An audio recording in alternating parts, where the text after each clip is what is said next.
వే gold trusted gold buyers మీరు తాకట్టు పెట్టిన బంగారాన్ని విడిపించి ఈ రోజు ఉన్న మార్కెట్ ధరకు కొనబడను. సొంత పిచ్ పై మరోసారి తడబడింది ఢిల్లీ క్యాపిటల్స్. కేకేఆర్ తో జరుగుతున్న మ్యాచ్ లో బ్యాట్స్మెన్స్ బొక్కబోర్ల పడ్డారు. 20 ఓవర్లలో 8 వికెట్ల నష్టానికి 142 పరుగులు చేశారు. ఇక నిశంక 50 పరుగులు, అశుతోష్ శర్మ 39 పరుగులతో రాణించారు. ఈ నేపథ్యంలో మిడిల్ లోయర్ ఆర్డర్ కుప్పకూలిపోయిందని చెప్పాలి. కేకేఆర్ బౌలర్లలో అంకుల్, త్యాగి చెరో 2 వికెట్లు తీశారు. ఇక కేకేఆర్ విజయ లక్ష్యం 143 పరుగులుగా ఉంది. దీనికి సంబంధించి మరిన్ని అప్డేట్స్ స్పోర్ట్స్ అనలిస్ట్ వెంకట్ అందిస్తారు. వెంకట్, ఢిల్లీ తడబడిందా? ఆరంభ మ్యాచ్లో ఏ విధంగా అయితే విజృంభించిందో గత 3 మ్యాచ్ల క్రితం వరకు ఉన్నటువంటి టీమేనా ఇప్పుడు మనం చూస్తున్నది? ఆ టీమేనా ఈ ఇతర టీముల మీద ఆడుతున్నది? కేకేఆర్ పాయింట్ల పట్టికలో అడుగు స్థానంలో ఉన్నటువంటి టీం మీద ఈ స్థాయిలో ఆడుతుందా ఏంటి? రకరకాలైనటువంటి అనుమానాలు కూడా వ్యక్తమవుతున్నటువంటి పరిస్థితి ఏ విధంగా ఉండబోతుందంటారు ఈ మ్యాచ్లో పర్టికులర్గా?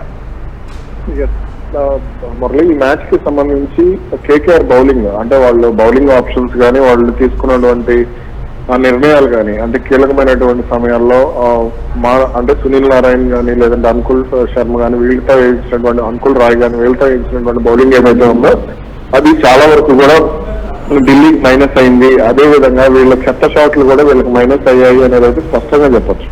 ముఖ్యంగా నితీష్ రాణా ఆడినటువంటి షాట్ కానీ అలాగే మిగిలిన తను నిశంక ఆడినటువంటి కొన్ని షాట్లు కానీ కొంత కంగారు పెట్టించినటువంటి పరిస్థితి ఉంది. అలాగే కేఎల్ రాహుల్ కూడా అనవసరంగా వికెట్ పారేస్తున్నాడేమో అనిపించింది.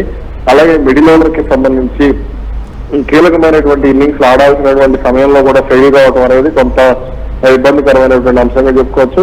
ఇక పిచ్ నుంచి వస్తున్నటువంటి కండిషన్ ను కేకేఆర్ బౌలర్లు సమర్థవంతంగా వినియోగించుకున్నారు అనే విషయం అయితే స్పష్టంగా చెప్పుకోవచ్చు.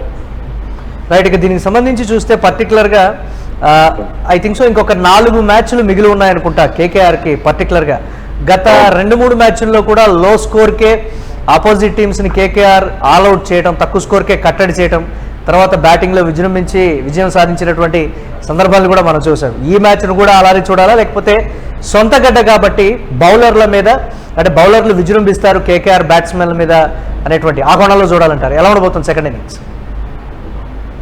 అంటే ఇక్కడ ఢిల్లీ బౌలర్లకు సంబంధించి ఢిల్లీ బౌలింగ్ లైనప్ కొంత బలంగానే ఉందని చెప్పుకోవచ్చు. అలాగే ఢిల్లీ బ్యాటింగ్ లోనే ఎక్కువగా లోపాలు కనపడుతున్నాయి. మనం బౌలింగ్ పరంగా చూసుకుంటే బౌలింగ్ పరంగా పెద్ద ఇబ్బంది లేదు, కానీ టాప్ ఆర్డర్ లోనే ఎక్కువగా లోపాలు కనపడుతున్నాయి. మిడిల్ ఆర్డర్లకు సంబంధించి ఎక్కువగా లోపాలు కనపడుతున్నాయి. టాప్ ఆర్డర్ లో ఆడితేనే అది కొంత ఫలితం ఉంటుంది, టాప్ 3 బ్యాట్స్మెన్ ఆడితేనే ఫలితం ఉంటుంది తప్ప అక్షర్ పటేల్ నుంచి కూడా ఆశించిన ఇన్నింగ్స్ అయితే ఈ టోటల్ ఈ సీజన్ ఐపీఎల్ లో చూడనటువంటి పరిస్థితి ఉంది కదా. సో దానికి సంబంధించి అవును, ఈ సీజన్ కి సంబంధించి అక్షర్ పటేల్ ఒకడు, రిషబ్ పంత్ ఒకడు, ఇలా కొంతమంది కెప్టెన్లు విఫలం అవుతున్నారు. అలాగే అజింక్య రహానే కానీ వీళ్ళందరూ కూడా కొంత తడబడుతున్నటువంటి పరిస్థితి ఉంది. ఇప్పుడు మనం అలాగే రియాన్ పరాగ్ విషయంలో కూడా ఇదే, అతను ఏదో 1-2 మ్యాచ్లు ఆడాడు తప్ప అతను కూడా ఎక్కువగానే తడబడినటువంటి పరిస్థితి ఉంది.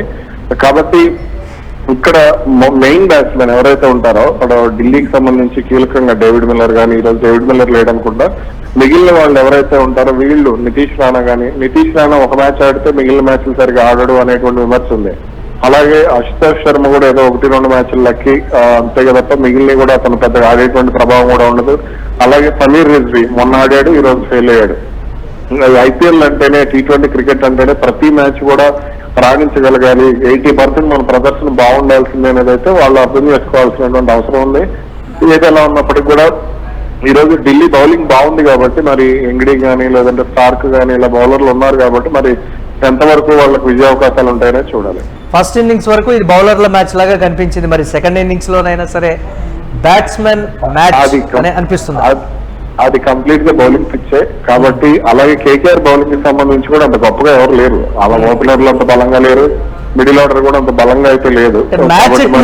మ్యాచ్ ట్విస్ట్ చేయగలిగినటువంటి ప్లేయర్స్ లేరా అని అంటే ఏం చెప్తారు మీరు? ఢిల్లీ లేదు, ఢిల్లీ కంటే మిచ్ క్లార్క్ ఉన్నాడు, అలాగే ఎంగిడి ఉన్నాడు కాబట్టి కొంత కుల్దీప్ యాదవ్ ఉన్నాడు. వీళ్ళు పరంగా బౌలింగ్ పరంగా ఓకే.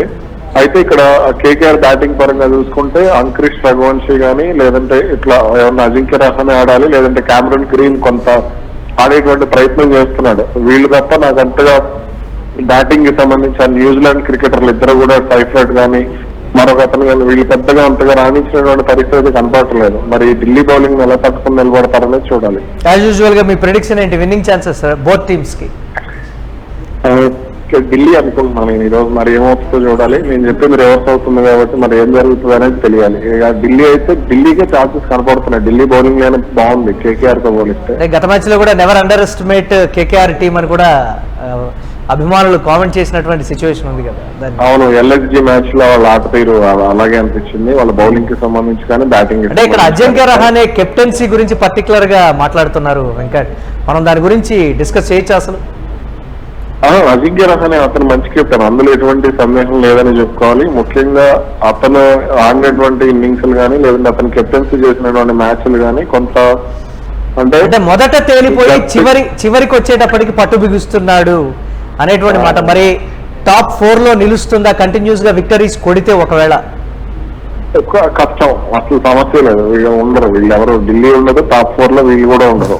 ఖచ్చితంగా ఉండేటువంటి ఛాన్స్ అయితే లేదు. మరి ఈ రోజు రిజల్ట్స్ బట్టి చూడాలి మరి ఎలా ఉంటుందనేది. ఈ రోజు మ్యాచ్ అయితే చావురేవు కాబట్టి చూడాలి. Yes right, thanks for analysis Venkat. సొంత పిచ్ పై మరోసారి ఢిల్లీ క్యాపిటల్స్ తడబడింది. కేకేఆర్ తో జరుగుతున్న మ్యాచ్ లో బ్యాట్స్మెన్స్ బొక్కబోర్ల పడ్డారని చెప్పాలి. 20 ఓవర్లలో 8 వికెట్ల నష్టానికి 142 పరుగులు చేసింది. ఇక నిశాంక, అశుతోష్ శర్మ రాణించారు. మిడిల్ లోయర్ ఆర్డర్ కుప్పకూలిపోయింది. ఇక కేకేఆర్ బౌలర్లలో త్యాగి, అనుకుల్ చెరో 2 వికెట్లు తీశారు. కేకేఆర్ విజయ లక్ష్యం 143 పరుగులుగా ఉంది. చూడాలి ఏ విధంగా ఉండబోతోంది సెకండ్ ఇన్నింగ్స్ అని.